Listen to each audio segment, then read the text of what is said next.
warahmatullahi wabarakatuh. Selamat bertemu kembali dalam pembelajaran kimia. Anak-anak, pada pertemuan kali ini kita akan belajar mengenai redoks atau reduksi dan oksidasi. Nah, sebelum masuk ke redoks, alangkah baiknya kita lihat gambar. Pada tumpukan mobil bekas akan timbul karat. Nah, kira-kira mengapa badan mobil bekas berkarat? Reaksi apa yang terjadi pada mobil berkarat? Kemudian mengapa besi berkarat itu bisa terjadi? Karena besi bereaksi dengan oksigen membentuk karat besi. Nah, karat besi di sini adalah merupakan contoh reaksi redoks. Nah, itulah yang akan kita pelajari hari ini, yaitu mengenai reaksi redoks. Pertama kali marilah kita pelajari mengenai perkembangan reaksi redoks. Perkembangan reaksi redoks itu dibagi menjadi 3. Yang pertama berdasarkan pengikatan dan pelepasan oksigen.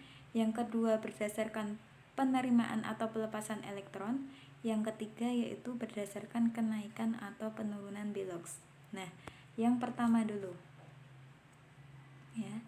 Yang pertama dulu berdasarkan pengikatan dan pelepasan oksigen.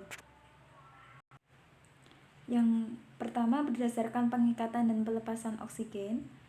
Oksidasi. Oksidasi itu berarti reaksi pengikatan atau penggabungan unsur dengan oksigen, ya, pengikatan atau penggabungan unsur. Contohnya silahkan bisa dilihat. Nah, jadi pada oksidasi itu reaksi dengan oksigen. Oksigen ada di ruas kiri. Cu plus O2 membentuk CuO. Fe plus O2 membentuk Fe2O3. Nah, kemudian reduksi. Reduksi berarti terjadi pelepasan pelepasan oksigen. Oksigen berarti di ruas kanan karena dilepas. Contohnya ini oksigen lepas dari CuO. CuO plus H2 menjadi Cu plus H2O. Nah, bisa dilihat lagi contohnya Fe2O3 plus 3Co membentuk 2Fe plus 3Co2. Di sini oksigennya lepas dari Fe2O3 membentuk Fe. Kemudian konsep yang kedua berdasarkan penerimaan atau pelepasan elektron. Oksidasi. Ok berarti melepas elektron. Elektronnya berada di ruas kanan. Silahkan dilihat. Cu membentuk Co2 plus 2 elektron. K menjadi K plus elektron. Elektronnya berada di ruas kanan. Reduksi, artinya reduksi berarti menerima elektron. Kalau menerima berarti elektronnya di ruas kiri. Nah, Cl2 plus 2 elektron membentuk 2 Cl-. Kemudian yang ketiga, berdasarkan kenaikan atau penurunan Belox. Oksidasi, ok berarti terjadi kenaikan Belox. Reduksi, pengurangan. Nah, pengurangan atau penurunan Belox. Silahkan dilihat contohnya. Pada reaksi tersebut, Belox Zn berubah dari 0 menjadi plus 2 sehingga mengalami oksidasi, ya, atau kenaikan Belox. Cu2 plus dari plus 2 menjadi 0 dan mengalami penurunan Belox. Nah, apa itu Belox? Itulah yang akan kita pelajari juga hari ini. Belox atau bilangan oksidasi itu adalah bilangan positif atau negatif yang diberikan kepada suatu unsur dalam membentuk senyawa. Ada beberapa aturan Belox. Yang pertama, Belox unsur bebas selalu 0.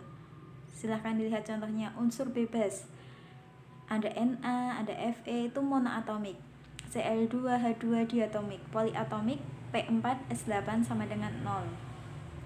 Yang kedua, Belox unsur H selalu plus 1 kecuali dalam senyawa hidrida.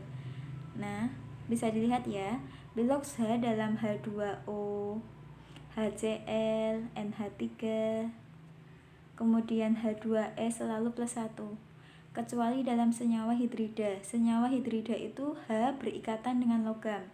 Di sini Beloxnya H adalah -1. Yang ketiga, Belox oksidasi unsur O dalam senyawa adalah -2 kecuali pada senyawa peroksida. Dilihat contohnya ya. Belox O dalam H2O, CaO dan Na2O adalah -2.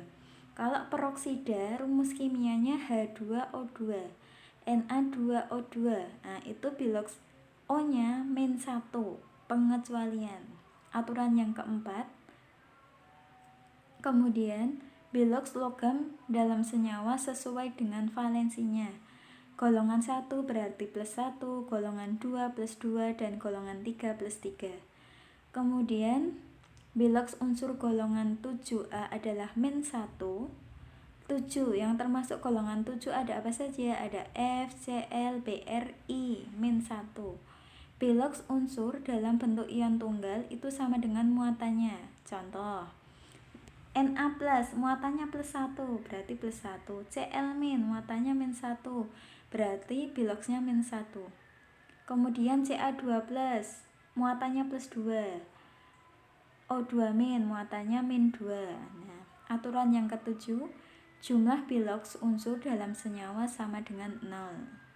Contohnya, biloks S pada H2SO4 ditentukan dengan cara seperti ini ya. Jadi jumlahannya kan 2 ya.